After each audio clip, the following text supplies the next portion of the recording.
बालक जन्म्यो भनेपछि आत्मदेव साह्रै खुसी हुनुभयो। अनि भन्नुहुन्छ बालक त जन्म्यो, के गर्ने, स्तन छैन, आउँदैन, मरिगयो जति निचोरो जे खाए पनि आउँदैन, उपाय छैन पतिदेव, के गर्ने।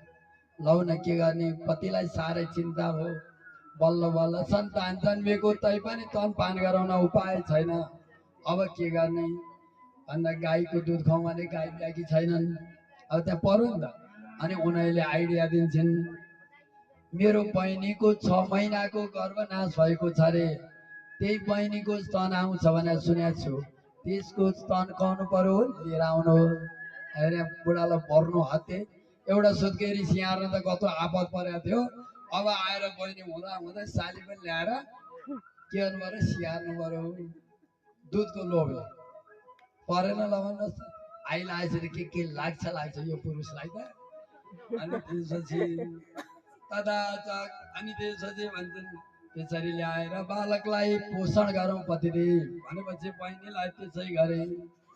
आत्मदेव जानुभयो, नानी हिँड तिमी दिदी बाठा जाउँ, उहाँ बाबु जन्मिएको छ, त्यसलाई खुवाउने तन पान गर्ने तन भएन, त्यस कारणले स्तन पान गर्नको निमित्त तिमी हिँड, दिदीले बोलाएकी छ भनेर लिएर आए।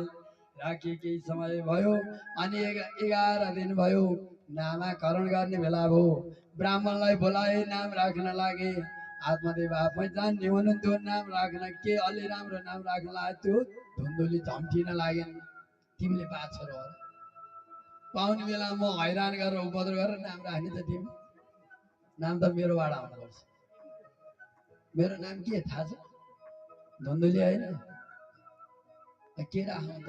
डर आयो बिचरा, बल्ल बल्ल छोरो पाइदिएकी थिए, केही भनौँ भने हान्ने मुड्कीले आपत छ नि। अनि त्यसपछि अब के भने त, यो चाहिँ अरू चाहिँ म जान्दिनँ, यो छोराको नाम चाहिँ मेरोबाट राख्नुपर्छ, म राख्नुपर्छ, पाउने म, तिमी दुःख नगर्ने, मैले दुःख पार्ने, अनि नाम चाहिँ तिम्रो हुन्छ भनेपछि के गर्ने त, भन नि त के नाम राख, सोध्नुहुन्छ आत्मदेव। अनि त्यसपछि भन्नुहुन्छ धुन्दुली मेरो नाम हो, धुन्धकारी राखौँ।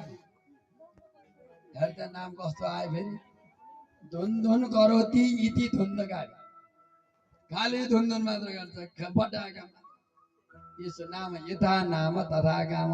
त्यस कारणले हामीहरूले पनि नाम राख्ने बेलामा जहिले पनि केही अर्थ आउने र केही राम्रो केही सुन्दर खालको हुने खालको नाम राख्नुपर्छ। बाबुआमाको नाम मिसाएर इन्टु पिन्टु केही पनि नराख्नु। त्यो दुईजनाको नाम मिसाउँदैमा संसार हुँदैन क्या।